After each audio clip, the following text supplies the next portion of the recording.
जीवन को जीने के दो ढंग हैं।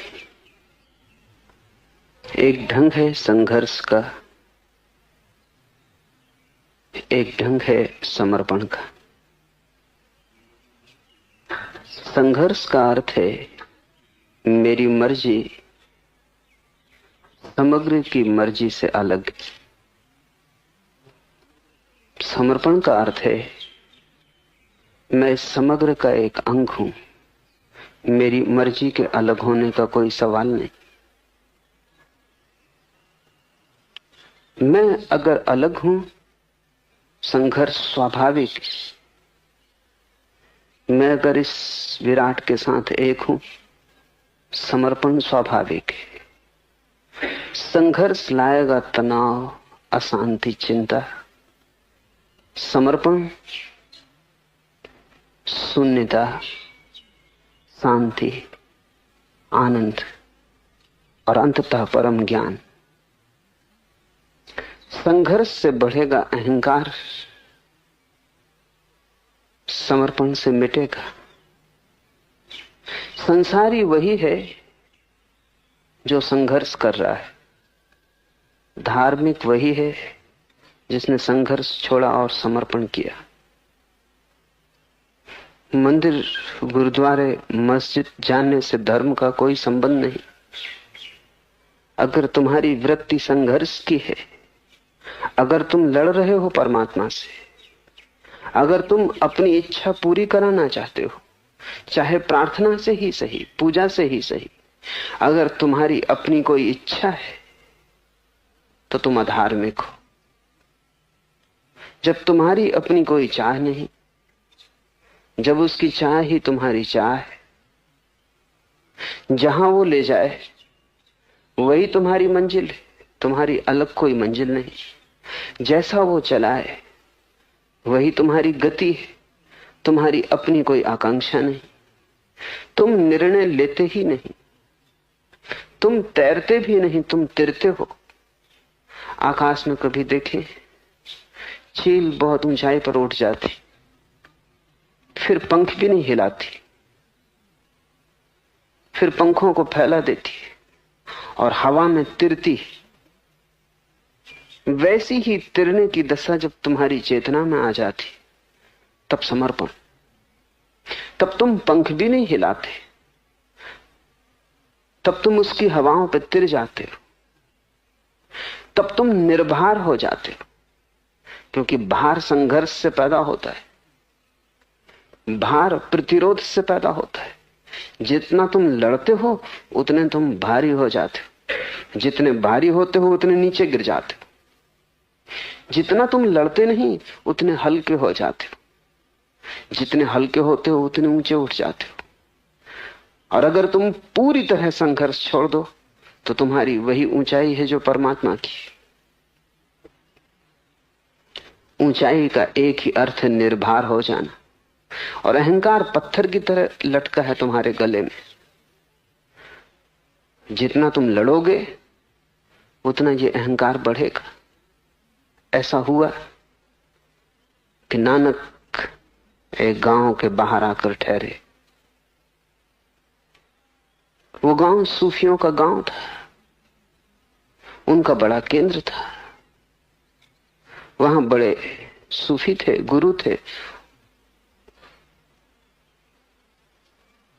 पूरी बस्ती ही सूफियों की थी।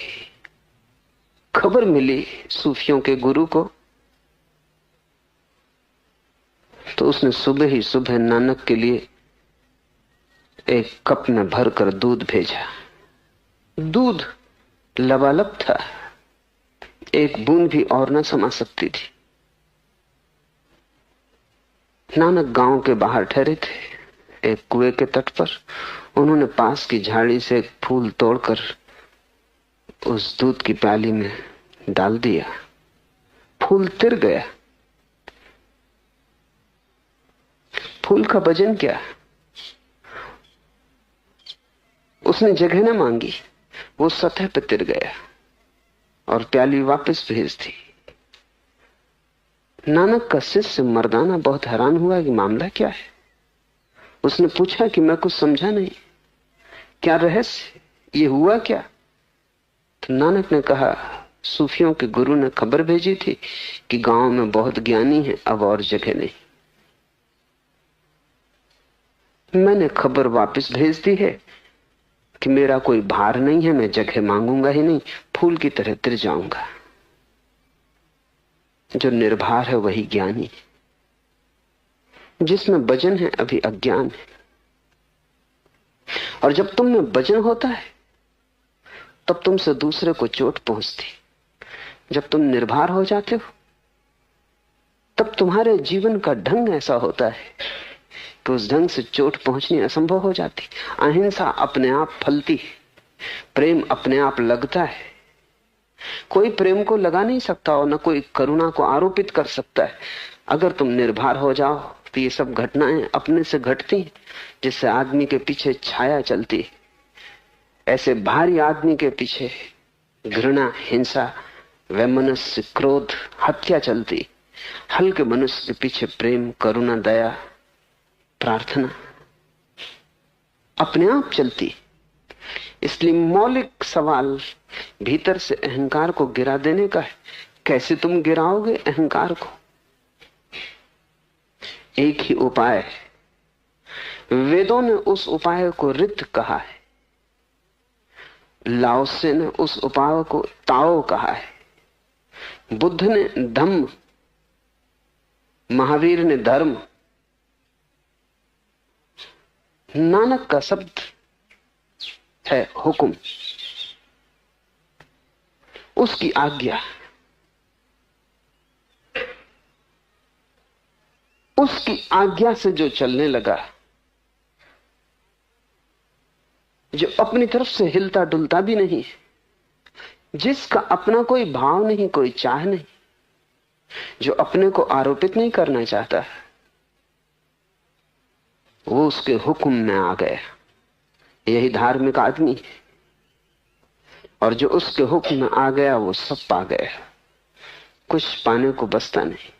क्योंकि उसके हुक्म को मानना उसके हृदय तक पहुंच जाने का द्वार है। अपने को ही मानना, उससे दूर हटते जाना है। अपने को मानना है कि तुमने परमात्मा की तरफ पीठ कर ली। उसकी आज्ञा को माना कि तुम्हारा मुख परमात्मा की तरफ हो गया।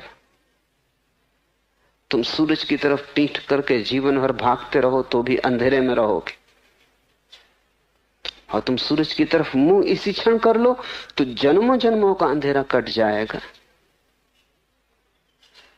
परमात्मा के सन्मुख होने का एक ही उपाय है, और वो ये है कि तुम अपनी मर्जी छोड़ दो। तुम तैरो मत, बहो, तुम तिरो,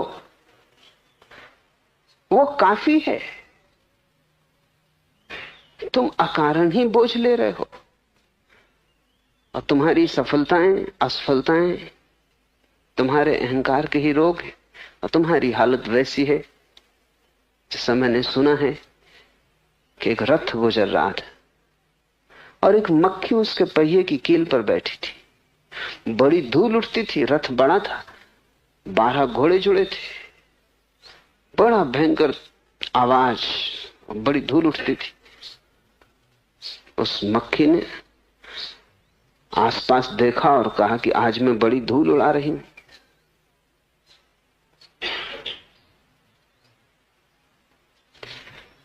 रथ से उड़ रही है धूल, मक्खी कील पर बैठी पर सोच रही आज मैं बड़ी धूल उड़ा रही हूं, और जब इतनी धूल उड़ा रही हूं तो इतनी ही बड़ी। तुम सफल भी होते हो उसके ही कारण।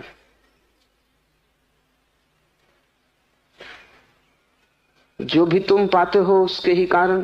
तुम रथ पर बैठी एक मक्खी से ज्यादा नहीं हो। भूल के भी मत सोचना कि इतनी धूल मैं उड़ा रहा हूं। धूल है तो उसके रथ की, यात्रा है तो उसके रथ की,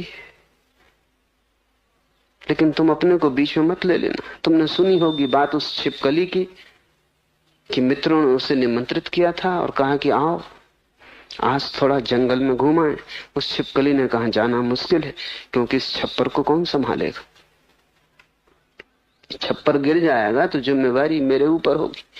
छिपकली सोचती है कि छप्पर को महल के वही संभाले हुए, छिपकली को लगता भी होगा। तुमने सुनी होगी कहानी कि एक बूढ़ी औरत के पास एक मुर्गा था।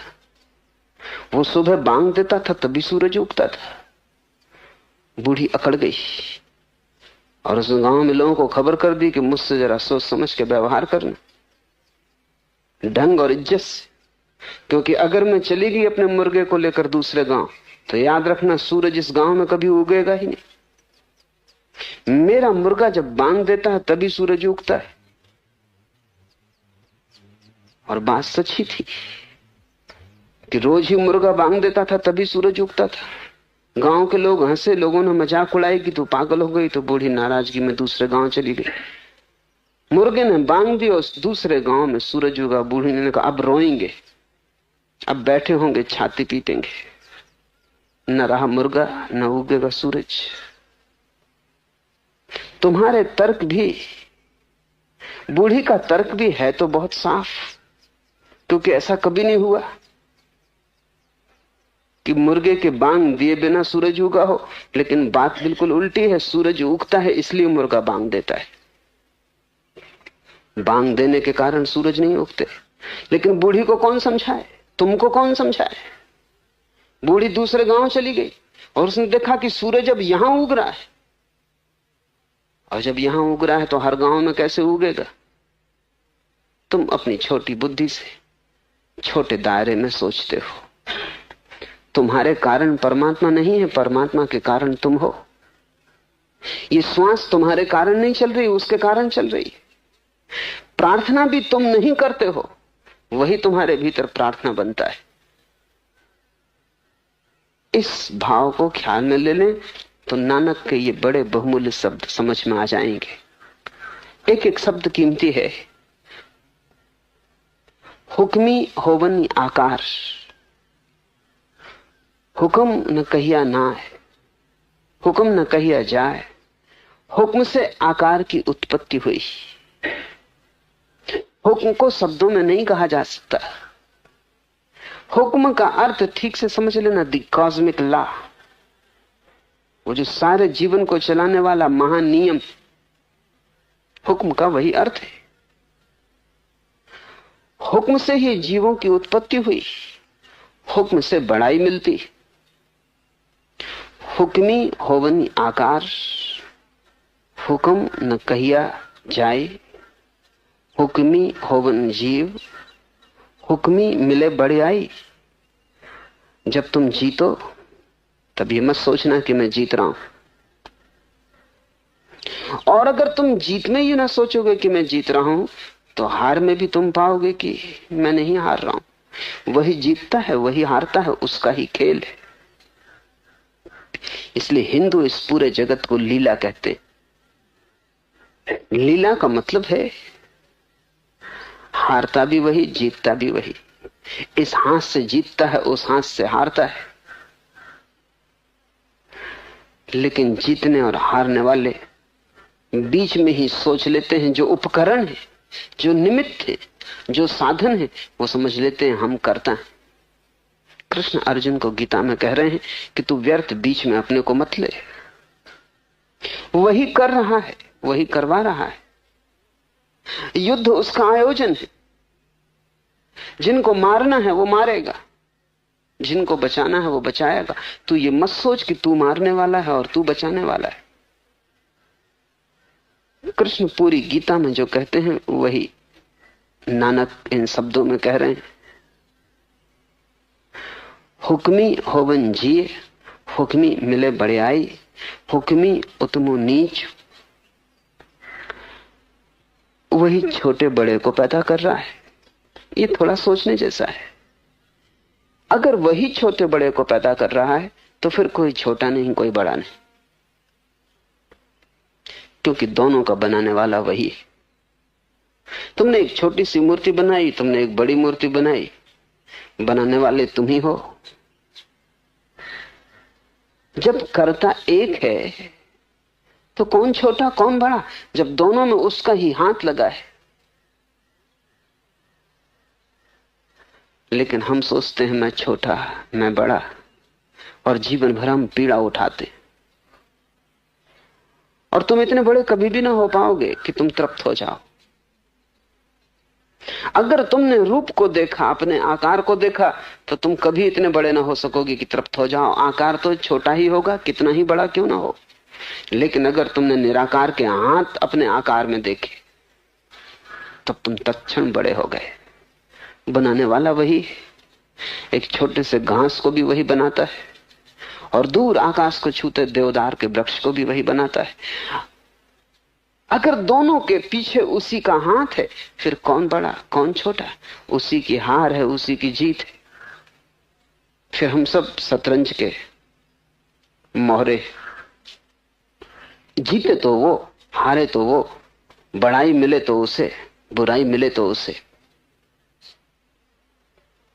ध्यान रखना, तुमने बहुत बार भक्तों के वचन सुने होंगे, पढ़े होंगे। अनेक भक्त तुमने पाए होंगे कहते हैं बड़ाई तेरी बुराई मेरी। ऊपर से देखने पर बहुत अच्छा लगता है।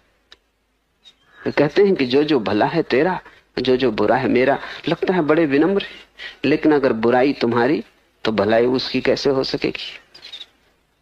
ये विनम्रता झूठी, ये विनम्रता वास्तविक नहीं है। क्योंकि वास्तविक विनम्रता तो सभी दे देगी, कुछ भी ना बचाएगी। तुमने अपने अहंकार के लिए थोड़ा सहारा फिर बचा लिया। और तुम कितना ही ऊपर ऊपर से कहो कि बड़ाई तेरी और बुराई मेरी, लेकिन जब बुराई मेरी है तो बड़ाई तेरी होगी कैसे? असफलता मेरी और सफलता तेरी, ये बात थोथी। या तो दोनों मेरे होंगे या दोनों तेरे होंगे। इसलिए झूठी विनम्रता और सच्ची विनम्रता में बड़ा फर्क है। झूठी विनम्रता कहती है कि मैं तो आपके पैरों की धूल हूं, लेकिन हूं जरूर। और जब कोई आदमी कहता है मैं आपके पैरों की धूल हूं, तब उसकी आंखों में देखना, वो आपसे अपेक्षा कर रहा है कि आप भी कहो कि नहीं नहीं, आप कैसे, मैं आपके पैरों की धूल हूं। उसकी आंखों में चाह है। और अगर आप मान लो कि बिल्कुल ठीक कह रहे हैं, यही तो मेरा विचार है, तो वो आदमी सदा के लिए दुश्मन हो जाएगा और कभी आपको माफ ना कर सकेगा।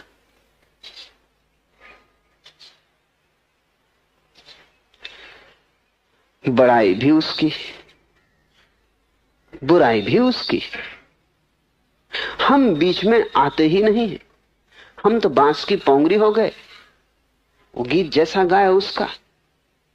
इतनी भी अकड़ क्यों अपनी बचा के रखना कि अगर भूल चूक होगी तो मेरी, तब तो मैं बच गया, तब तो थोड़ा सा मैंने अपने को बचा लिया। और मैं ऐसा रोग है कि तुम थोड़ा सा बचाओ वो पूरा बच जाता है। या तो उसे पूरा छोड़ो या वो पूरा बचता है। तुम उसकी रत्ती भी बचाओ तो वो पूरा का पूरा बचा हुआ है, वो कहीं गया नहीं, तुमने छिपाया है। नानक कहते हैं हुक्म से आकार की उत्पत्ति हुई, हुक्म को शब्दों में कहा नहीं जा सकता। जीवन में जो भी महत्वपूर्ण है उसे शब्दों में नहीं कहा जा सकता, और हुक्म तो सबसे महत्वपूर्ण बात है, उसके पार तो कुछ भी नहीं है। शब्द तो काम चलाऊ है, साधारण जीवन का काम चल जाता है, लेकिन असाधारण को शब्दों में प्रकट करने का कोई उपाय नहीं।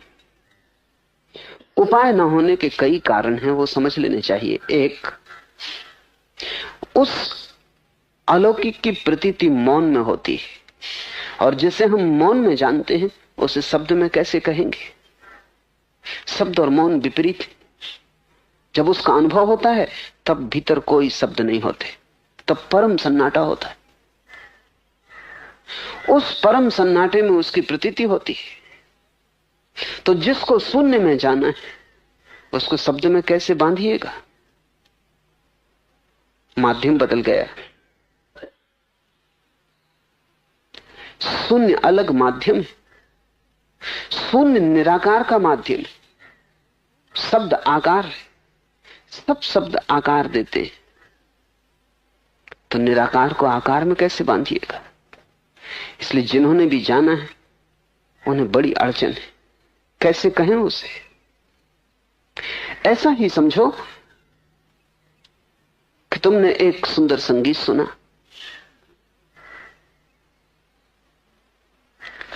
और तुम किसी बहरे को समझाना चाहते हो।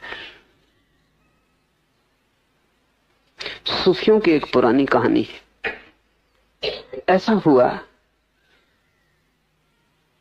कि एक चरवाहा अपनी भेड़ों को एक पहाड़ के किनारे पे चरा रहा था। दोपहर हो गई, राह देखते देखते थक गया। उसकी पत्नी भोजन लेकर ना आई। ऐसा तो कभी ना हुआ था। भूख उसे जोर से लगी थी। फिर उसे चिंता भी पकड़ी कि कहीं पत्नी बीमार तो नहीं हो गई, कोई दुर्घटना तो नहीं हो गई। ऐसा कभी हुआ ही ना था। लेकिन वो था बिल्कुल वज्र बधिर, सुन नहीं सकता था। उसने आसपास देखा कि कोई आदमी हो। देखा कि एक लकड़हारा लकड़ी काट रहा है।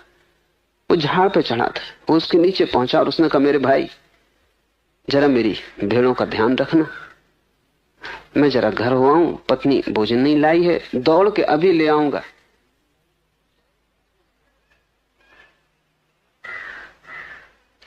वो आदमी भी बहरा था जो लकड़ी काट रहा था।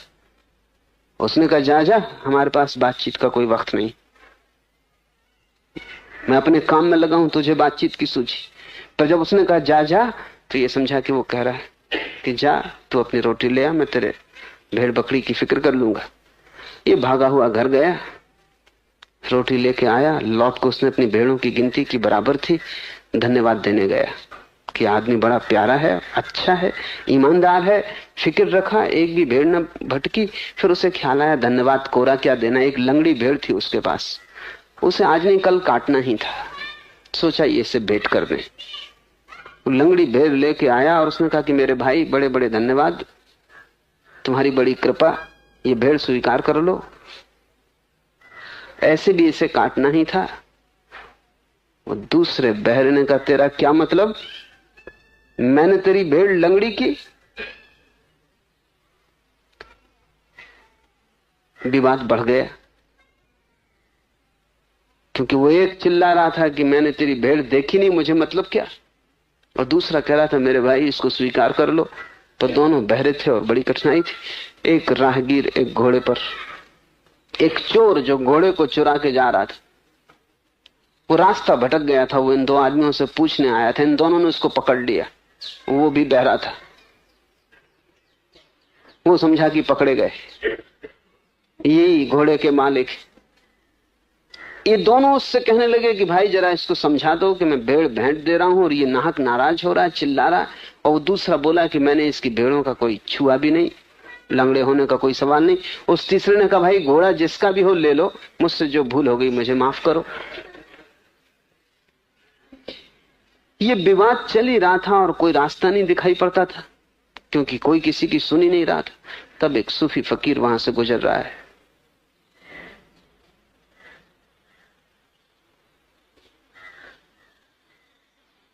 उसे तीनों ने पकड़ लिया और कहा कि हमारा मामला सुलझा दो।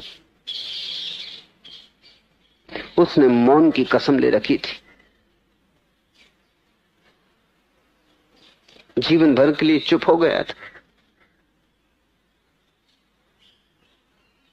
समझ लिया उसने तीनों का मामला, लेकिन अब करे क्या। तो पहले उसने जो घोड़े पर सवार चोर था उसकी आंखों में गौर से देखा। उसने इतने गौर से देखा कि थोड़ी ही देर में घोड़े का चोर बेचैन होने लगा कि यह आदमी या तो सम्मोहित कर रहा है या क्या इरादे। वो इतना घबरा गया कि छलांग लगा अपने घोड़े पर चढ़ा और भाग गया। तब उस सूफी फकीर ने दूसरे आदमी की आंखों में देखा जो भेड़ों का मालिक था। उसको भी लगा कि यह आदमी तो बेहोश कर देगा, देख ही जाता है अपलक। वो जल्दी से सिर झुका के अपनी भेड़ियों को खदेड़ के अपने घर की तरफ चल पड़ा। तब उसने तीसरे की तरफ देखा। वो तीसरा भी डरा। उसकी आंख बड़ी तेजस्वी थी। जो लोग चुप रहते हैं बहुत देर तक, उनकी आंखों में एक अलग तेज आ जाता है, क्योंकि सारी ऊर्जा इकट्ठी होती है और आंख ही अभिव्यक्ति का माध्यम रह जाती है। जब उसने गौर से देखा उस तीसरे की तरफ, वो भी डरा। उसने अपनी लकड़ी का बंडल बांधा और भागा। सूफी हंसता हुआ अपने रास्ते पे चला गया। सूफी ने मामला हल कर लिया तीन बहरों का, बिना बोले। यही संतों की तकलीफ है हमारे साथ। 3 बहरे नहीं है, यहां 3 अरब बहरे। और जो भी हम कह रहे हैं वो सब संगत असंगत, उसमें कुछ भी नहीं। कोई किसी की नहीं समझ रहा है। जिंदगी में संवाद तो हो ही नहीं रहा है, विवाद चल रहे हैं। संत क्या करें? जिन्होंने मौन रहना सीख लिया है वे क्या करें? बोलने का कोई उपाय नहीं है। वे कितना ही बोले, वो सूफी फकीर कितना ही बोलता तो भी वे 3 बहरे को समझ न पाते। 3 की जगह 4 उपद्रव वहां हो जाते। उसने सिर्फ आंख से गौर से उन्हें देखा। संतों ने सिर्फ तुम्हारी तरफ गौर से देखा है और हल करने की कोशिश की, और जो उनके भीतर समाया है वो तुम्हारी आंखों में उंडेलना चाहा है। इसलिए साध संगत की बात करते हैं नानक कि साधुओं के साथ रहो अगर समझना है जो उन्होंने जाना है। संगति करो, सत्संग करो। सुनने कहने से बहुत न होगा। कुछ कहा जाएगा, कुछ तुम समझोगे, लोग बहरे हैं। कुछ बताया जाएगा, कुछ तुम देखोगे, लोग अंधे हैं। तुम अपनी व्याख्या करोगे, तुम शब्दों को अपने अर्थ दे दोगे। नानक कहते हैं हुक्म न कहिया जाई, वो कहा नहीं जा सकता, फिर भी इशारे किए जा सकते हैं। ये इशारे, ये कहना नहीं है, ये इशारे। इन शब्दों में वो हुक्म नहीं है। ये शब्द तो मील के किनारे लगे पत्थर की तरह, ये बता रहे हैं कि चले जाओ, आगे है मंजिल। लेकिन बहुत से लोग मील के पत्थर को पकड़ कर बैठ जाते। वो तुम भी कर सकते हो। तुम भी कर सकते हो कि रोज सुबह उठ के जपजी का पाठ करो और इसको दोहराते रहो और कंठस्थ कर लो। तुमने मील का पत्थर पकड़ लिया। ये तो इशारा है, इसे कंठस्थ करने से कुछ भी ना होगा। इसमें जो जिस तरफ इशारा है उस तरफ चलना पड़ेगा, यात्रा करनी पड़ेगी। धर्म एक यात्रा है। तुम चाहे जपजी को पकड़ो, चाहे गीता को, चाहे कुरान को, अगर तुम पकड़ के बैठ गए तो तुमने मील के पत्थर को छाती से लगा लिया। समझो और आगे बढ़ो। जैसे जैसे तुम आगे बढ़ोगे वैसे वैसे राज प्रकट होगा। हुक्म को शब्दों में नहीं कहा जा सकता। हुक्म से ही जीवों की उत्पत्ति होती है, हुक्म से ही बड़ाई मिलती है, हुक्म से ही कोई छोटा है कोई बड़ा है, हुक्म से सुख दुख की प्राप्ति होती है। थोड़ा सोचो, जब तुम्हें दुख मिलता है तो तुम किसी को जिम्मेवार ठहराते हो। अगर जिम्मेवार ही ठहराना है तो हुक्म को जिम्मेवार ठहराओ। पति दुखी है तो सोचता है पत्नी जिम्मेवार है, पत्नी दुखी है तो सोचती है पति जिम्मेवार है, बाप दुखी है तो सोचता है बेटा जिम्मेवार है। अगर जिम्मेवारी ही देनी है तो परमात्मा को दो, उससे छोटे में काम ना चलेगा।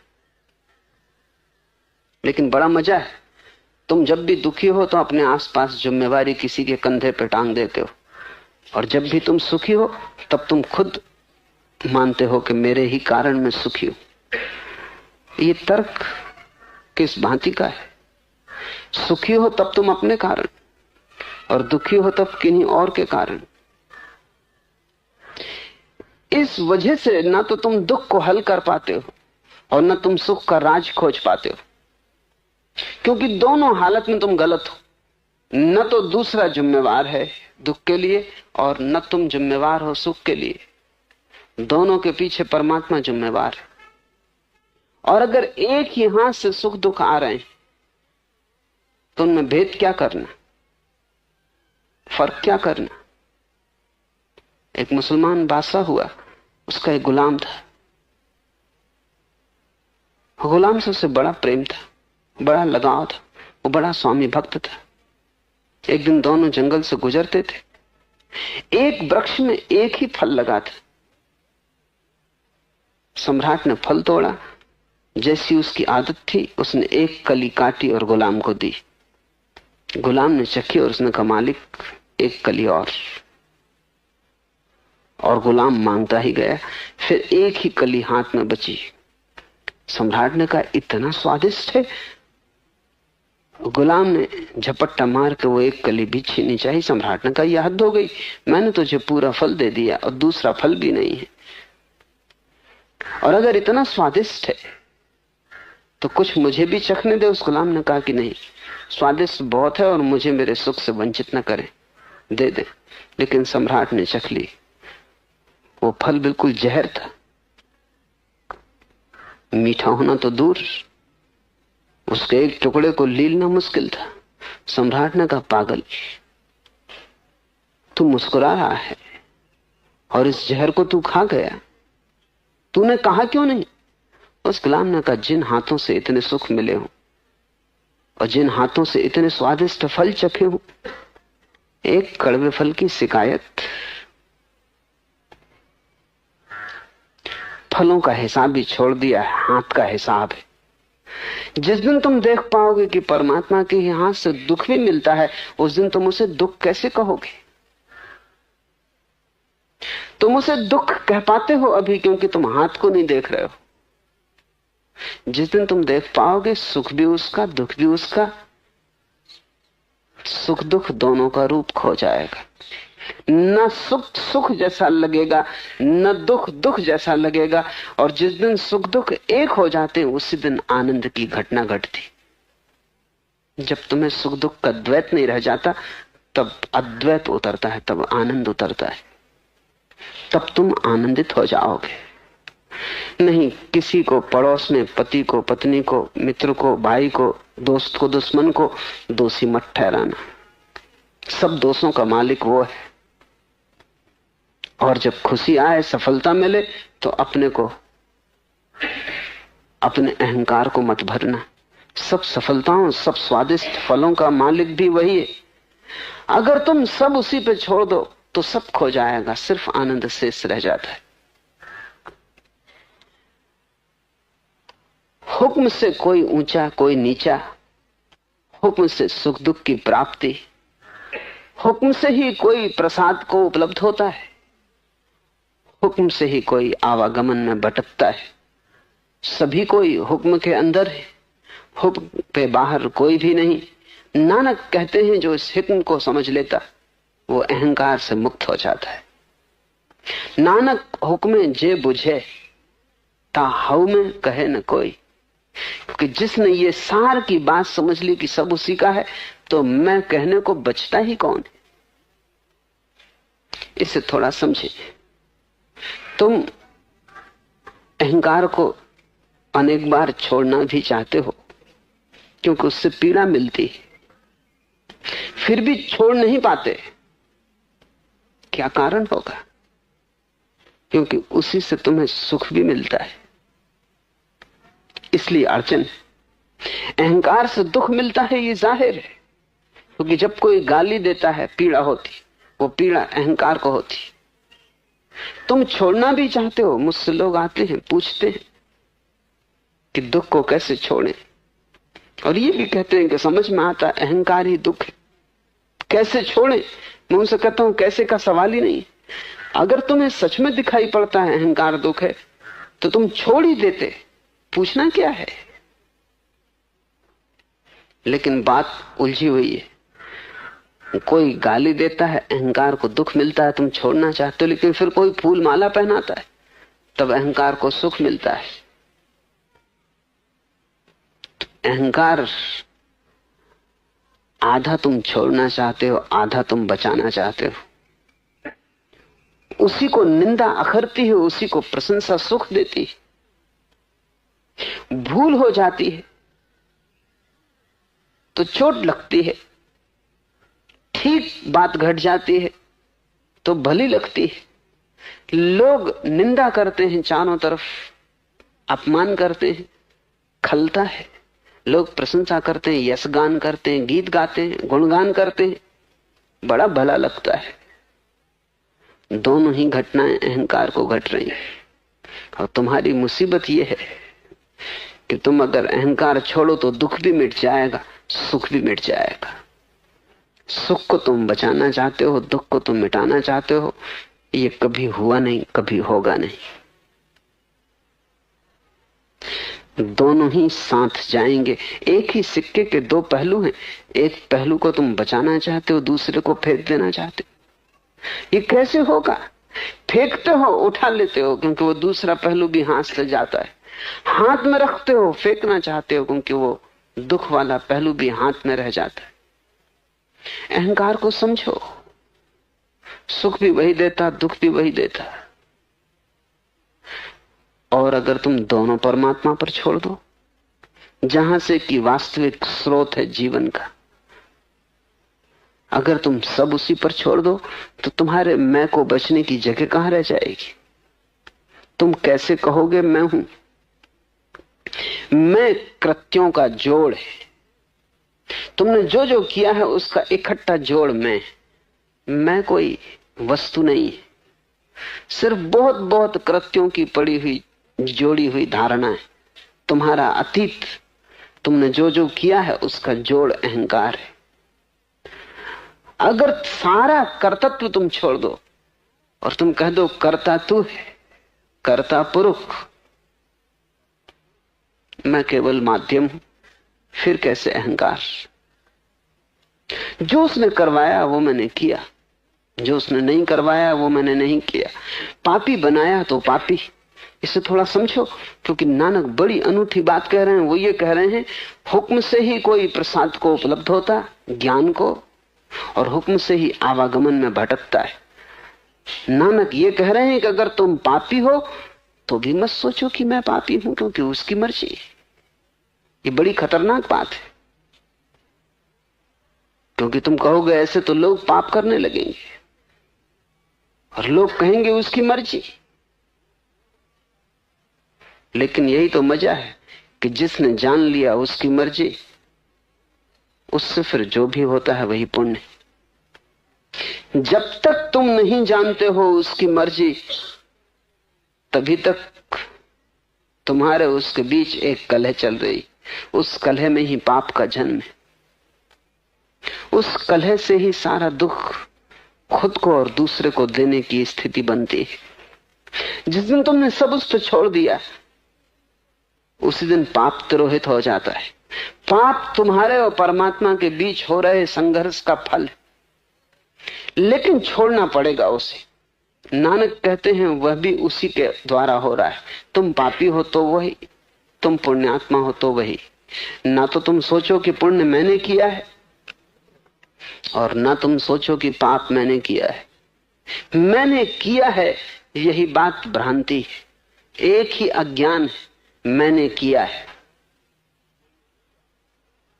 और एक ही ज्ञान है कर्ता पुरुष, कि वो पुरुष करता है, मैं केवल माध्यम हूं।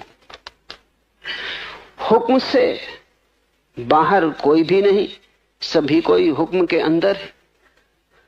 हुक्म अंदर सबू को, बाहर हुक्म न कोई। और नानक कहते हैं जो इस हुक्म को समझता है वो अहंकार से मुक्त हो जाता है। कोई उसके बल का गान करते हैं, जिनमें गुणगान करने का बल है। कोई उसके दान का गीत गाते हैं और दान को उसका प्रतीक मानते हैं। कोई उसके गुण और सुंदर बड़ाइयों को गाते हैं, कोई उस विद्या को गाते हैं जिसका विचार कठिन है। कोई ये गाते हैं कि वो शरीर रचता है और उसे फिर खाक कर देता है। कोई गाते हैं कि जीव फिर उससे ही देह ग्रहण करता है। कोई गाते हैं कि वो बहुत दूर दिखाई देता है, और कोई गाते हैं कि वो हमें देखता है और सर्वव्यापी। उसके गुणगान का अंत नहीं आता, यद्यपि करोड़ों लोग करोड़ों ढंग से कथन करते हैं। दाता देता ही चला जाता है, लेने वाले लेते लेते थक जाते हैं। युग युगांतर से जीव उसको भोग रहे हैं, पर उसका अंत नहीं। वह हुक्मी हुक्म से पथ निर्देश करता है। नानक कहते हैं वह बेपरवाह और आनंदित है।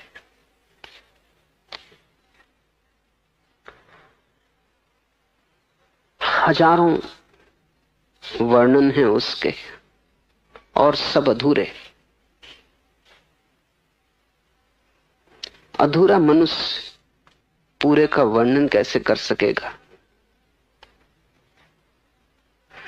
अधूरा मनुष्य जो भी कहेगा वो अधूरा होगा।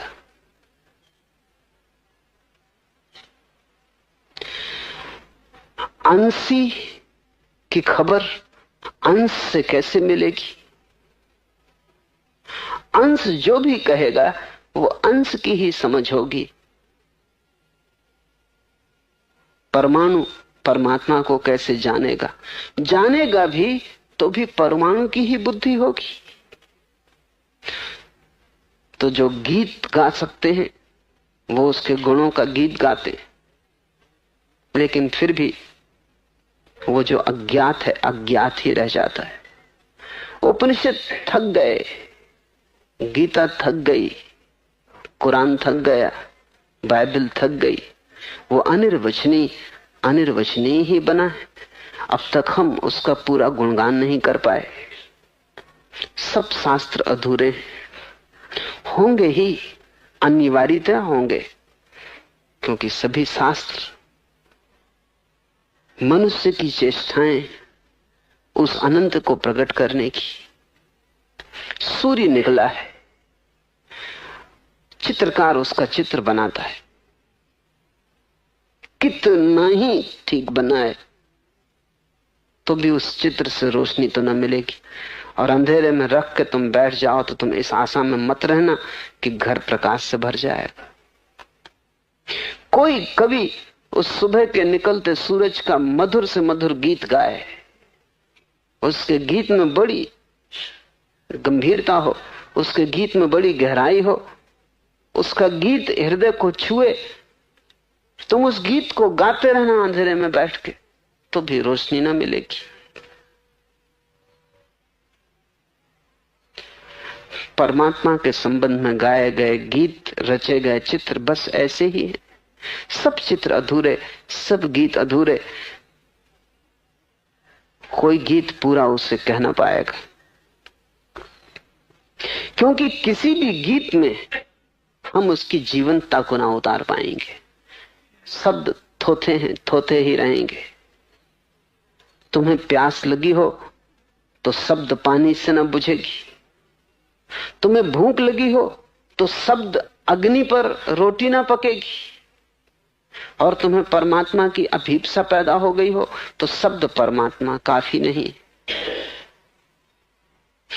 काफी उन्हीं को है जिन्हें अभीप्सा नहीं।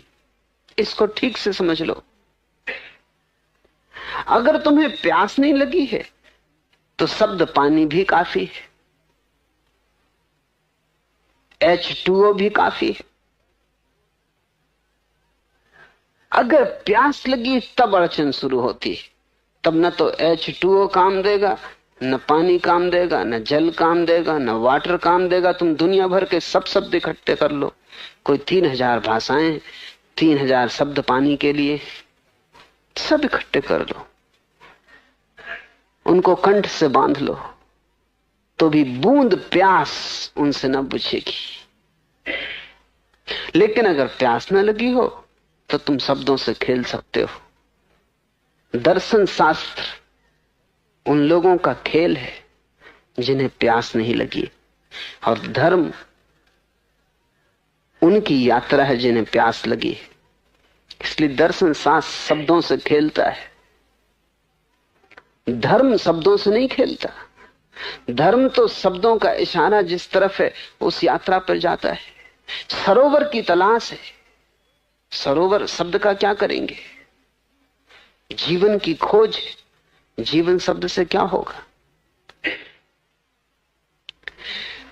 कोई गा नहीं पाया उसे पूरा, कोई बता नहीं पाया उसे पूरा। उसकी सब मूर्तियां अधूरी हैं, कोई उसे बना नहीं पाया पूरा, बनाएगा भी कैसे? थोड़ा ऐसे समझो। एक दर्शन शास्त्रियों के सामने एक बड़ा गहन सवाल रहा है, और वो सवाल है कि अगर एक यात्री हिंदुस्तान आता है तो हिंदुस्तान का नक्शा हम उसे दे देते हैं, वो जेब में रख लेता है नक्शा। हिंदुस्तान को तो जेब में न रख सकोगे, वो नक्शा जेब में रख लेता है। उस नक्शे से हिंदुस्तान का मेल क्या है? क्या वो नक्शा हिंदुस्तान जैसा है? अगर हिंदुस्तान जैसा है तो हिंदुस्तान जैसा बड़ा होगा, और अगर हिंदुस्तान जैसा नहीं तो उसे हिंदुस्तान का नक्शा क्यों कहते हो? नक्शे का उपयोग क्या है? अगर वो बिल्कुल हिंदुस्तान जैसा हो तो उसका कोई उपयोग ही नहीं, क्योंकि उसको जेब में न ले जा सको, उसको कार में बैठ के उपयोग न कर सको, वो दूसरा हिंदुस्तान हो जाए। और अगर वो हिंदुस्तान जैसा नहीं है तो बड़ी हैरानी की बात है, वो काम कैसे आता है? नक्शा प्रतीक है, वो ठीक हिंदुस्तान जैसा नहीं है, फिर भी हिंदुस्तान के संबंध में रेखाओं के माध्यम से कुछ इंगित करता है, इशारे करता है। तुम पूरा हिंदुस्तान घूम के भी हिंदुस्तान का नक्शा कहीं ना देख पाओगे। जहां भी जाओगे हिंदुस्तान मिलेगा, नक्शा नहीं। लेकिन अगर नक्शा पास है तो यात्रा सुगम हो जाएगी। लेकिन नक्शे को मान के चलना पड़ेगा, नक्शे को छाती से रख के बैठने से कुछ भी ना होगा। और दुनिया भर के धार्मिक लोग नक्शों को छाती से रख के बैठ गए, जैसे नक्शा सब कुछ है। धर्म शास्त्र नक्शा है, मूर्तियां नक्शे, मंदिर नक्शे, उनमें कुछ इशारे छिपे। अगर इशारे चूक जाएं तो नक्शे बोझ। हिंदू अपने नक्शे ढो रहा है, मुसलमान अपने नक्शे ढो रहा है। न हिंदू यात्रा कर रहा है, न मुसलमान यात्रा कर रहा है। नक्शे इतने हो गए कि यात्रा अब हो ही नहीं सकती। या तो नक्शों को ढो तो तुम चल नहीं सकते।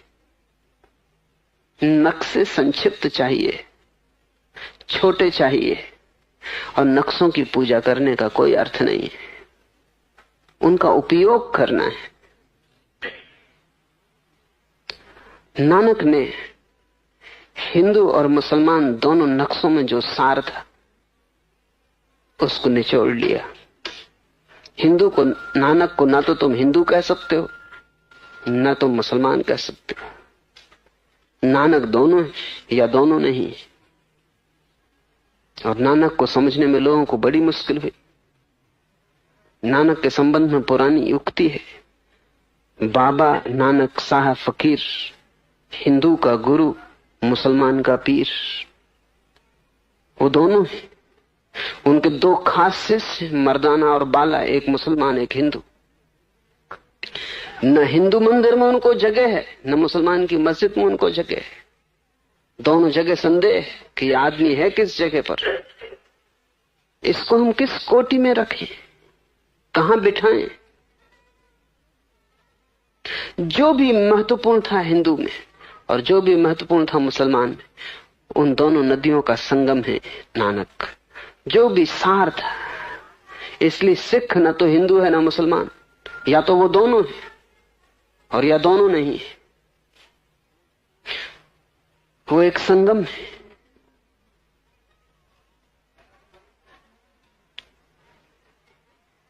ये जो संगम है,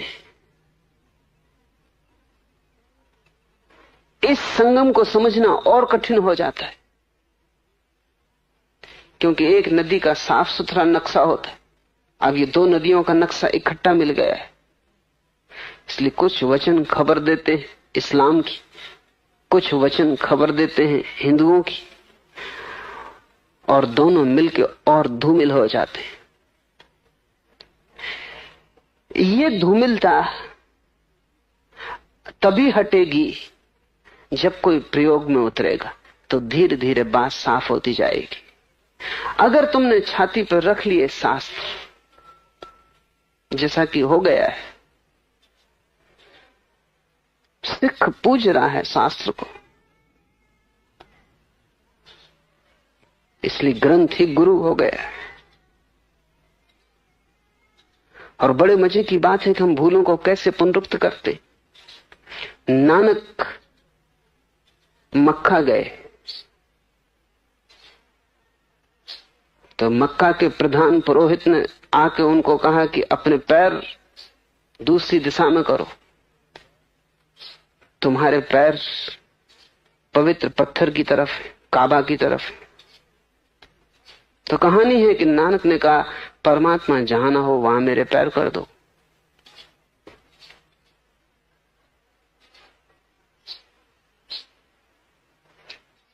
कहानी तो यह है कि जहां जहां उनके पैर किए गए वहां वहां काबा हट गया।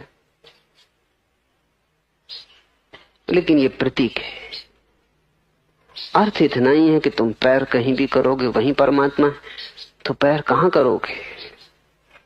वो सब और है। स्वर्ण मंदिर अमृतसर में मुझे निमंत्रण दिया कि मैं आऊं, मैं गया। मैं तो कोई टोपी नहीं लगाता, तो दरवाजे पर ही उन्होंने कहा कि तो बहुत मुश्किल है, आपको सिर पे कपड़ा बांधना ही पड़ेगा। ये तो परमात्मा का मंदिर है, इसमें सिर पे टोपी चाहिए।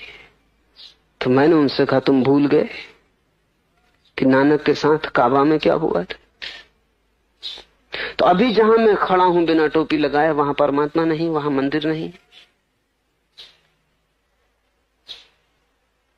पर भूलें वही की वही दोहर जाती।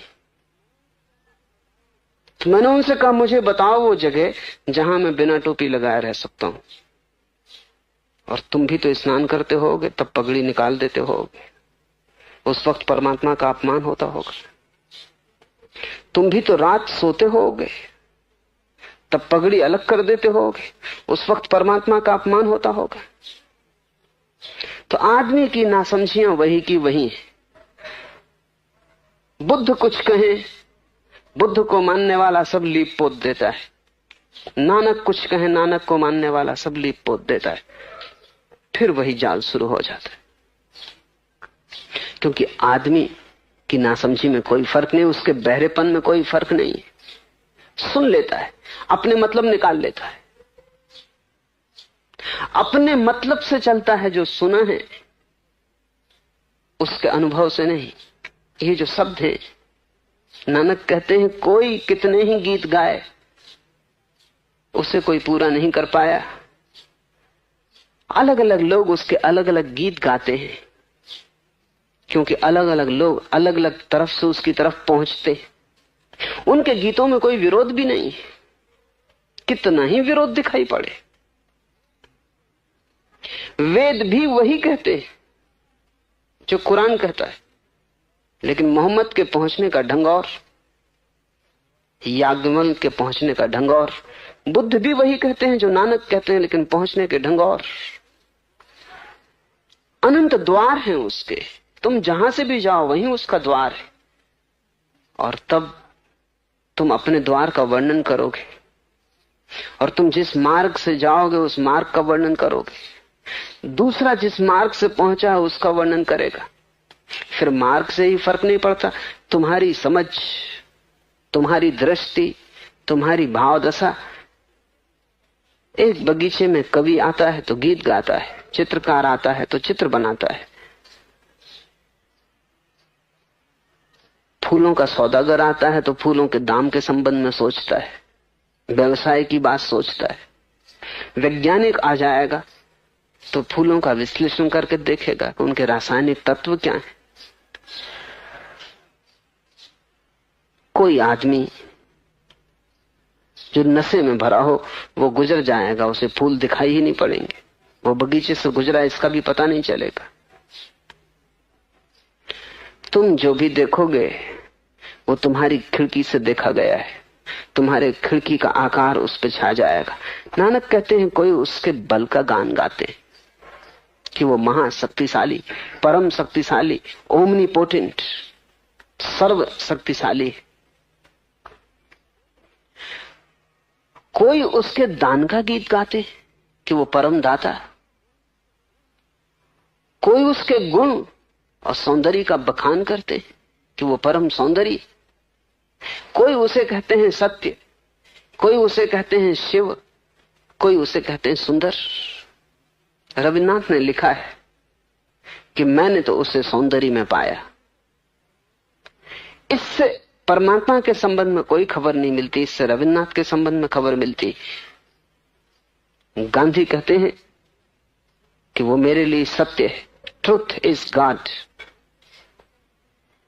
इससे परमात्मा के संबंध में कोई खबर नहीं मिलती, गांधी के संबंध में खबर मिलती। रविन्द्रनाथ कवि है, कवि को सौंदर्य में परमात्मा है, परम सौंदर्य है। गांधी कवि नहीं, गांधी से कम कवि आदमी खोजना मुश्किल है। वो बिल्कुल हिसाबी किताबी, काव्य नहीं, गणित। तो गणित की दृष्टि से देखने पर परमात्मा सत्य,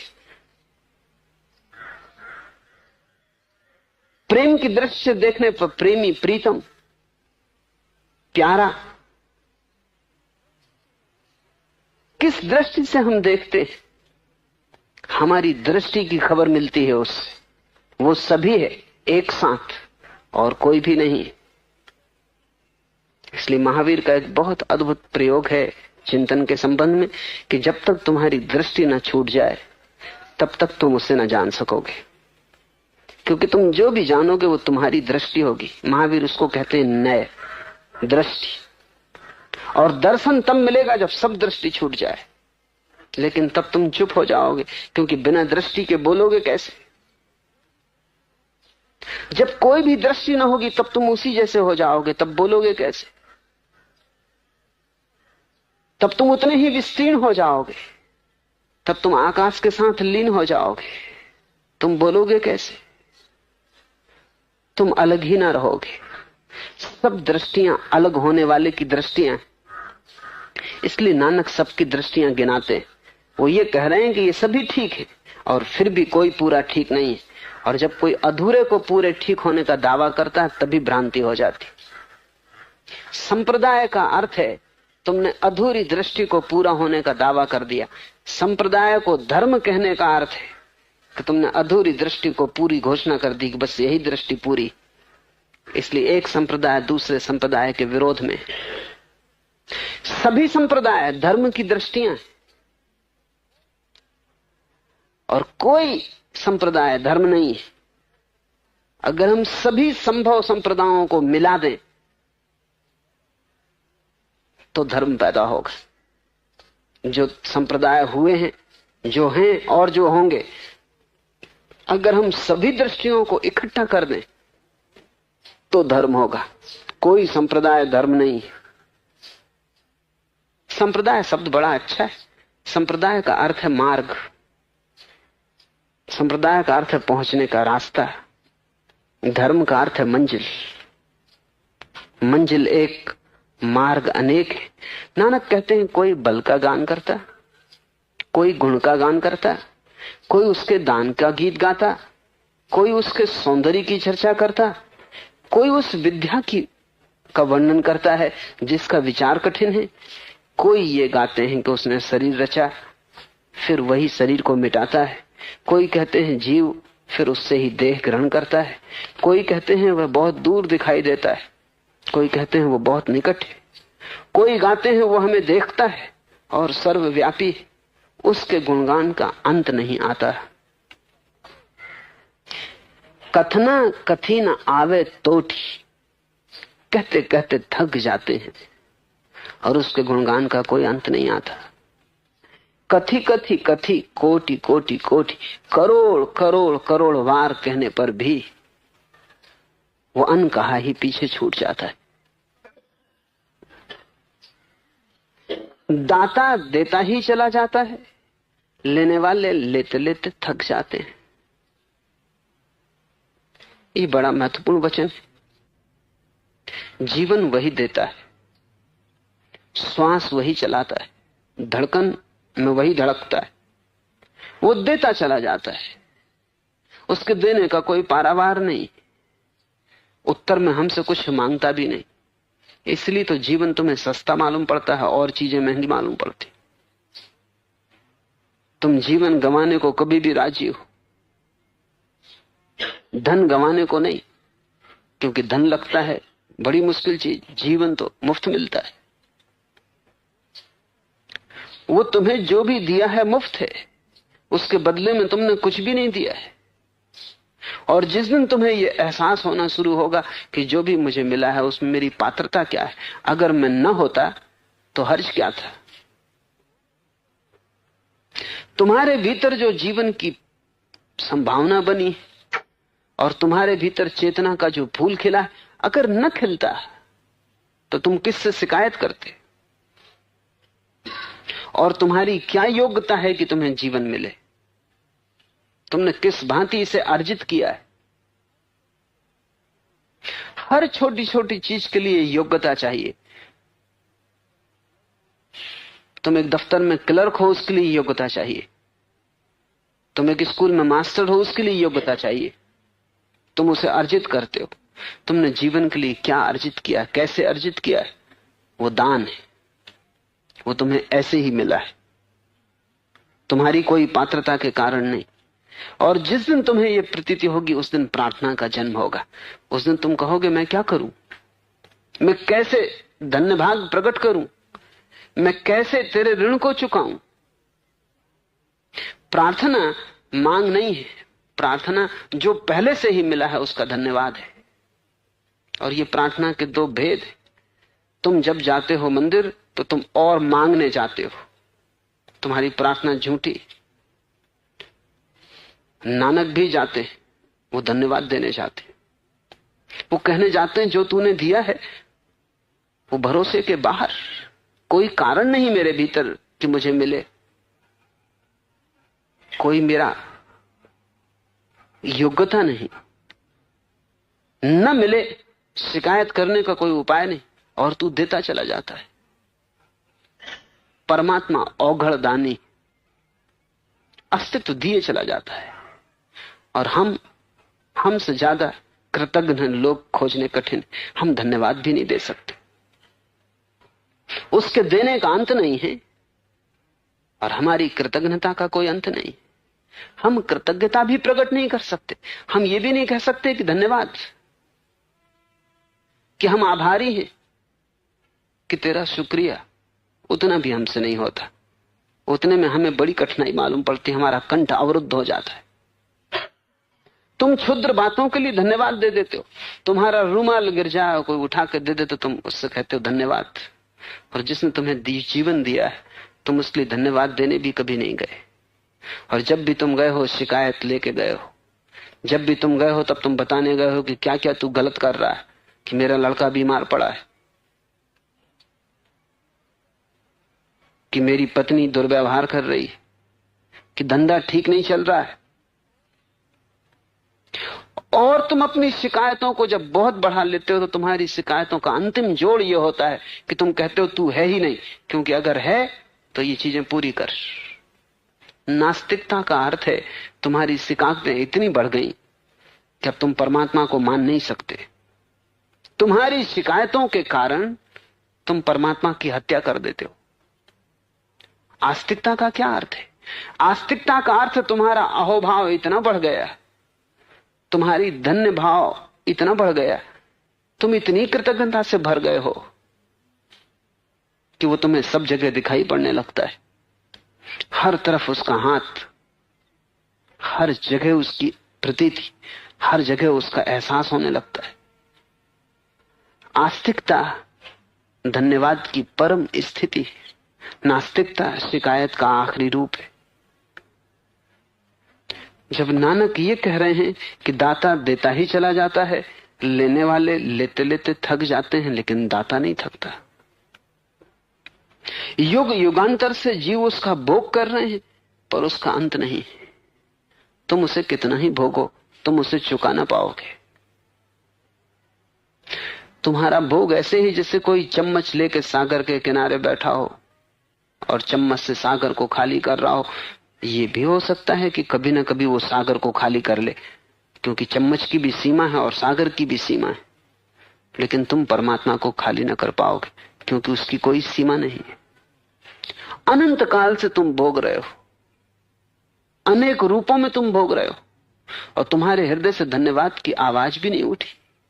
तुमने एक बार आकाश की तरफ आंखें उठा के न कहा कि मैं धन्यभागी हूं और तूने जो दिया है वो अपरंपार है।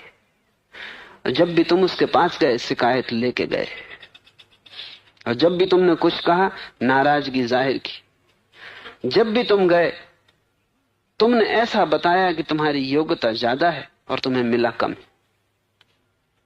कुछ दिन हुए, एक बड़े अधिकारी दिल्ली से मुझे मिलने आए, बड़ी से बड़े पद पर हैं, लेकिन जितने बड़े पद में हो उतनी शिकायत बढ़ जाती, क्योंकि वो सोचते हैं उनको अब मंत्री होना चाहिए, प्रधानमंत्री होना चाहिए। वो मुझसे कहने लगे, और सब तो ठीक है, कोई रास्ता बताएं जिससे कि मेरे साथ जीवन में जो अन्याय हुआ है उसको मैं सहने में समर्थ हो जाऊं। अन्याय क्या हुआ है? अन्याय यह हुआ है कि जो मुझे मिलना चाहिए था वो नहीं मिला। जिस पद के मैं योग्य हूं उससे नीचे रह गया। सभी को ऐसा लगता है, इसलिए हर आदमी इसी दुख में जीता है कि जो मुझे मिलना चाहिए वो नहीं मिला। मैं योग्य तो था कि वाइस चांसलर हो जाता और पढ़ा हूं एक स्कूल में मास्टर होके। योग्य तो था कि मालिक हो जाता, बना हूं चपरासी। और ये स्थिति सदा बनी रहती है, इससे कोई फर्क नहीं पड़ता। जो प्रधानमंत्री बन जाता है वो भी सोच रहा है कि अब मेरी योग्यता तो इससे भी बड़ी है, लेकिन अब विस्तार का कोई उपाय नहीं दिखाई पड़ता कि मैं सारे दुनिया का मालिक कैसे हो जाऊं। तुम सिकंदरों को तृप्त नहीं कर सकते, और सभी सिकंदर हैं, छोटे मोटे बड़े, लेकिन सभी सिकंदर हैं। सभी की बड़ी आकांक्षा है, और आकांक्षा तुमसे आगे जाती, तुम हमेशा पीछे रहते हो, और योग्यता तुम्हें सदा ज्यादा मालूम पड़ती। ये अधार्मिक आदमी का लक्षण है। धार्मिक आदमी का लक्षण यह है कि जो मिल जाए वो मेरी योग्यता से ज्यादा है। थोड़ा सोचो, देखो, जो तुम्हें मिला है वो तुम्हारी योग्यता से ज्यादा है या कम है? वो सदा ज्यादा है, वो सदा ही ज्यादा है, क्योंकि कुछ भी हमने अर्जित नहीं किया। ये विराट जीवन हमें यूं ही मिला है, दान में। हमने मांगा तक नहीं था, बिना मांगे मिला है। फिर भी अहोभाव पैदा नहीं होता। नानक कह रहे हैं कि उसको युग युग तक भोग कर भी हम चुका नहीं पाते। वह हुक्म से पथ निर्देश करता है। ये बड़ी गहरी चाबी है, और नानक के विचार का बड़ा महत्वपूर्ण हिस्सा उसमें छिपा है। वो ये है, हुक्म चलावे राह। वो हुक्म से दुनिया को चला रहा है, और हमेशा तुम्हें हुक्म देता है। अगर तुम्हारे पास थोड़ी भी सुनने की समझ हो तो तुम उसके हुक्म को समझ सकते हो और उसके अनुसार चल सकते हो। तुम सुनते ही नहीं। तुम चोरी करने जाते हो, वो भीतर से तुमसे कहता मत करो। एक बार कहता है, 2 बार कहता है, 1000 बार कहता है, तुम जाते ही जाते हो, तुम करते ही जाते हो। धीरे धीरे वो आवाज भीतर धीमी होती जाती, तुम बहरे हो जाते हो। फिर वो तुम्हें सुनाई भी नहीं पड़ती, फिर भी वो आवाज दिए जाता है। तुम ऐसा पापी न खोज सकोगे जिसके भीतर आवाज खो गई, हुक्म खो गया हो। तुम ऐसा बुरा आदमी न खोज सकोगे जिसको वो अब भी आवाज न दे रहा हो। वो कभी थकता नहीं और कभी निराश नहीं होता। तुम कितना ही बुरा करो, परमात्मा तुमसे निराश नहीं, और वो कभी तुम्हें इस स्थिति में नहीं मान लेता कि अब कुछ भी नहीं हो सकता। तुम असाध्य कभी भी नहीं हो उसके लिए। तुम्हारा रोग कितना ही बढ़ जाए, उसका इलाज संभव है। परमात्मा की अनंत आशा, अनंत संभावना है। वो तुमसे कभी निराश नहीं होता। ऐसा हुआ, एक सूफी फकीर हुआ बायजीद। उसके पड़ोस में एक आदमी था जो बड़ा बुरा आदमी था। लुटेरा, चोर, बेईमान, दगाबाज, हत्यारा, सब तरह के पाप उसने किए थे। पूरा गांव उससे त्रस्त था। एक दिन बायजीद ने प्रार्थना की, परमात्मा से कहा कि मैंने तुझसे कभी कुछ नहीं मांगा, लेकिन ये आदमी अब बहुत ज्यादा उपद्रव कर रहा है, इस आदमी को हटा ले। तो बायजीद ने भीतर से आवाज सुनी कि मैं उससे नहीं थका तो तू उससे क्यों थक गया है। और मुझे जब अभी उस पर भरोसा है तो तू भी भरोसा रख। कितने ही पाप तुमने किए हो, कितने ही जन्मों तक, परमात्मा को तुम थका नहीं सकते। न भोग कर चुका सकते हो, न पाप से थका सकते हो। वो अब भी आवाज दिए जाता है, वो कभी निराश नहीं होता। और अगर तुम जरा शांत होकर सुनो तो उसकी धीमी आवाज तुम्हें सुनाई पड़ेगी। और जब भी तुम कुछ करते हो वो आवाज तुम्हें निर्देश देती है। नानक कह रहे हैं वह हुक्मी हुक्म से पथ निर्देश करता है, इसलिए तो वो उसको हुक्मी कह रहे हैं, क्योंकि उसका हुक्म आता है। तुम्हारे गहरे चेतन में छिपा हुआ जो अंतःकरण है, तुम्हारे गहरे हृदय में दबा हुआ जो अंतःकरण है, वो उसकी आवाज का यंत्र है। वहां से वो बोलता है।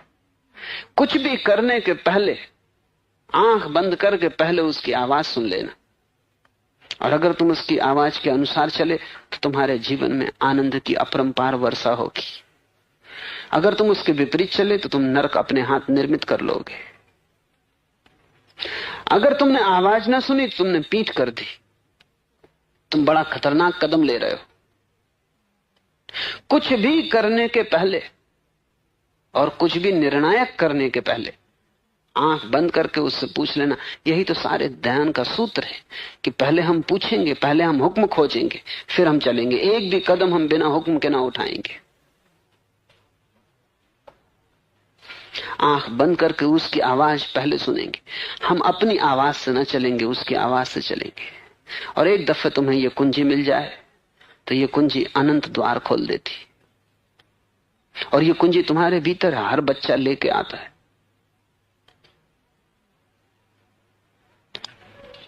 लेकिन बुद्धि का हम विकास करवाते हैं, अंतःकरण का कोई विकास नहीं। वो कॉन्शियंस, अंतःकरण अधूरा रह जाता, अविकसित रह जाता है। और उसके ऊपर हम बुद्धि के इतने विचार थोप देते हैं, इतनी बड़ी परत लगा देते हैं कि आवाज गूंजती भी रहे तो हमें पता नहीं चलती। भीतर की इस आवाज को सुनने की कला ही ध्यान है। उसके हुक्म को पता लगाना जरूरी। वो क्या चाहता है, उसकी क्या मर्जी। वह हुक्मी हुक्म से पथ निर्देश करता है। और नानक कहते हैं हुक्मी हुक्म चलावे राह, नानक विग से बेपरवाह। नानक कहते हैं वो बेपरवाह और आनंदित है।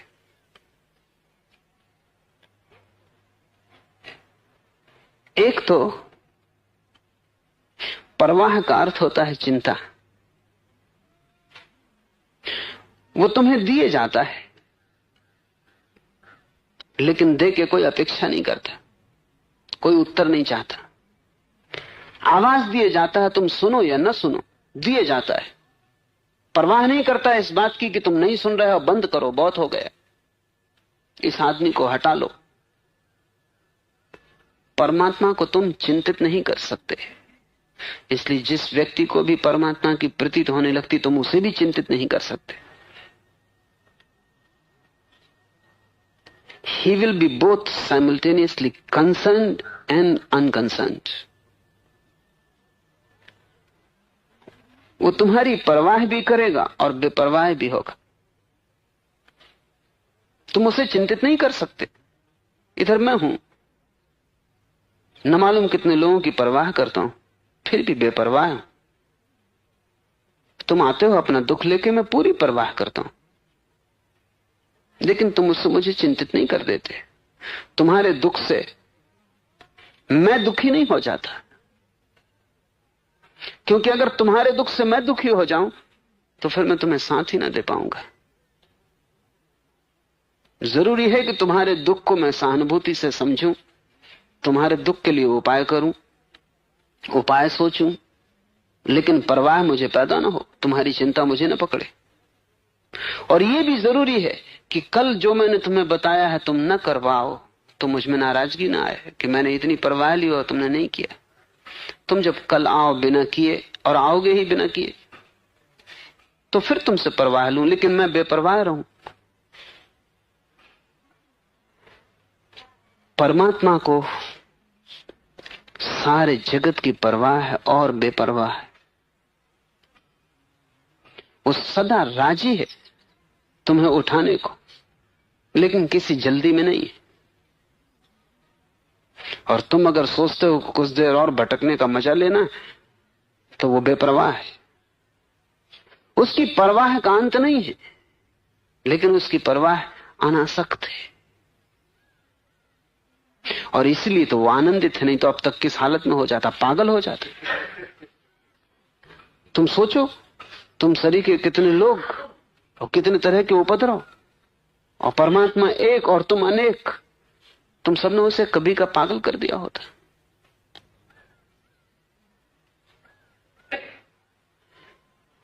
अस्तित्व बेपरवाह हो तो ही पागल होने से बच सकता है। लेकिन बेपरवाह का अर्थ इंडिफरेंस नहीं, उपेक्षा नहीं। ये बड़ा सूक्ष्म है। तुम्हारे प्रति पूरी की पूरी चेष्टा है,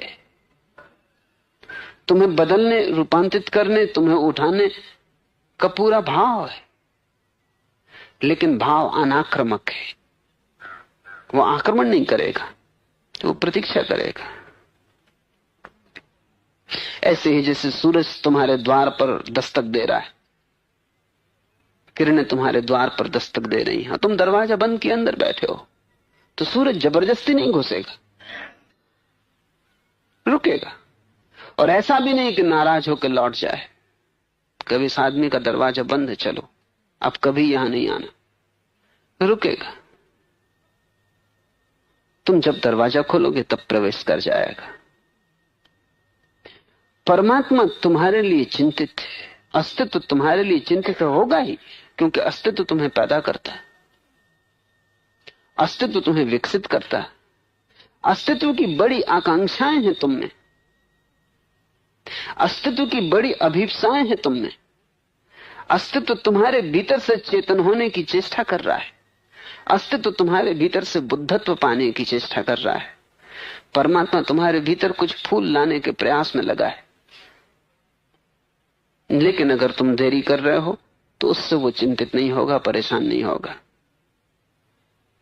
वो अस्पर्शित रहेगा। तुम उसकी न सुनोगे, न सुनोगे, न सुनोगे, भटकोगे और सब करोगे सिवाय उसकी सुनने के, तो भी वो इससे पीड़ित और परेशान न होगा। तो अगर तुम समझ सको दोनों बातें एक साथ, तभी तुम समझ सकते हो कि अस्तित्व आनंद से भरा है, परमात्मा आनंद है। नानक कहते हैं, हुक्मी हुक्मे चलावे राह, देता है हुक्म, राह बताता है, फिर भी नानक बिगसे बेपरवाह, लेकिन फिर भी बेपरवाह है और परम आनंद में विकसित होता रहता है, खिलता रहता है उसका फूल। कठिन है हमें, क्योंकि दो बातें हमें आसान दिखाई पड़ती, या तो हम परवाह करते हैं तो चिंता पैदा होती, या परवाह छोड़ दें तो चिंता छूट जाती। इसीलिए तो हमने संसार और सन्यास को अलग अलग कर लिया है, क्योंकि अगर घर में रहेंगे, परवाह करेंगे, तो परवाह करते हुए बेपरवाह कैसे होंगे? पत्नी की फिक्र होगी, बीमार होगी तो चिंता पकड़ेगी, रात सो ना सकेंगे। बच्चा रुग्ण होगा तो फिक्र पकड़ेगी, चिंता पकड़ेगी, इलाज करना पड़ेगा, और नहीं ठीक हो सकेगा तो पीड़ा होगी। तो हम भाग जाते हैं, न दिखाई पड़ेंगे पत्नी बच्चे, भूल जाएंगे। जो आंख से ओझल हुआ वो चित्त से भी भूल जाता है, तो भाग जाते हैं पहाड़, पीठ कर लेते हैं, धीरे धीरे विस्मृति हो जाएगी। दो बातें हमें दिखाई पड़ती, अगर हम संसार में रहेंगे तो परवाह करेंगे, परवाह करेंगे तो चिंता होगी, चिंता में आनंद का कोई उपाय नहीं। तो फिर हम ऐसा करें कि बेपरवाह हो जाएं, छोड़ के भाग जाएं, वहां चिंता न होगी तो चिंता में आनंद पैदा हो, चिंता न होगी तो आनंद की संभावना बढ़ेगी। लेकिन ये परमात्मा का मार्ग नहीं, इसलिए नानक ग्रस्त बने रहे और संन्यास्त भी। फिक्र भी करते रहे और बेफिक्र भी। और यही कला है और यही साधना है कि तुम चिंता भी पूरी लेते हो और निश्चिंत बने रहते हो। बाहर बाहर सब करते हो, भीतर भीतर कुछ नहीं छूता। बेटी की फिक्र लेते हो, पढ़ाते हो, बिगड़ जाए तो, न पढ़ पाए तो, हार जाए तो इससे चिंता पैदा नहीं होती। और जब तक तुम दोनों को न जोड़ दो, संसार में रहते हुए संन्यास्त न हो जाओ, तब तक तुम परमात्मा को न पहुंच सकोगे। क्योंकि परमात्मा का भी ढंग यही है, वो संसार में छिपा हुआ और संन्यास्त है। और जो उसका ढंग है, छोटी मात्रा में वही ढंग तुम्हारा चाहिए, तभी तुम उस तक पहुंच पाओगे। बच्चा बीमार है तो दवा दो, पूरी चिंता लो, लेकिन चिंतित होने की क्या जरूरत है। पूरी फिक्र करो, परवाह पूरी करो, लेकिन इससे भीतर की बेपरवाही को मिटाने का क्या कारण है। बाहर बाहर संसार में, भीतर भीतर परमात्मा में। परिधि छूती रहे संसार को, केंद्र बना रहे अछूता। यही सार है। इसलिए नानक से लोग बड़े परेशान थे, क्योंकि वो थे ग्रस्त और कपड़े लत्ते पहन लिए थे सन्यासी जैसे। लोग समझ ही ना पाते कि मामला क्या है। हिंदू पूछते कि तुम ग्रस्त हो कि सन्यासी, कि तुम बातें सन्यासी की करते हो, तुम्हारा ढंग ढोल सन्यासी का, फिर घर बच्चे पत्नी, तुम घर वापस भी लौट जाते हो, बच्चा भी हुआ है, गांव लौट के तुम खेती बाड़ी भी करते हो, तुम किस भांति के सन्यासी हो। स्मरण रहे, वही उनसे मुसलमान पूछते कि तुम्हारा वेश तो फकीरी का है, फिर तुमने घर गृहस्थी छोड़ क्यों नहीं दी। अनेक जगह अनेक गुरुओं ने उनसे कहा कि तुम सब छोड़ के अब हमारे शिष्य हो जाओ, छोड़ दो सब। लेकिन नानक उस मामले में कभी भी फर्क नहीं लाए। वो सबके बीच रहते हुए सबके बाहर रहने की ही कला को साधते रहे। और वही परमात्मा का ढंग है और वही साधक का ढंग होना चाहिए। मेरे पास लोग आते हैं, वो कहते हैं कि आप क्या कर रहे हैं, गृहस्थों को सन्यासी के कपड़े दे रहे हैं। परमात्मा का ढंग यही है, वो इस संसार में है और नहीं है। और यही तुम्हारा सूत्र भी होना चाहिए। हुक्मी हुक्म चलावे राह, नानक विकसे बेपरवाह। विकास कर रहा है, आनंदित हो रहा है, प्रफुल्लित हो रहा है, फूल की तरह खिल रहा है, फिर भी कोई परवाह नहीं। फिक्र करता है तुम्हारी, लेकिन चिंतित नहीं। इसे तुम थोड़ा प्रयोग करोगे तो ही समझ में आ सकेगा। इसे थोड़ा जिंदगी में प्रयोग करो। दुकान जाओ, काम करो, लेकिन दूर भी बने रहो। तुम्हारे काम और तुम्हारे होने में एक फासला बना रहे। काम अभिनय हो जाए, नाटक हो जाए, लीला हो जाए, तुम करता ना रहो, बस सूत्र सज गए।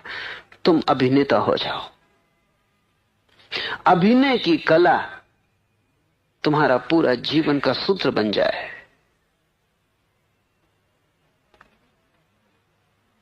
क्योंकि वही परमात्मा के होने का ढंग है, वही तुम्हारा साधना पथ होगा। आज इतना ही।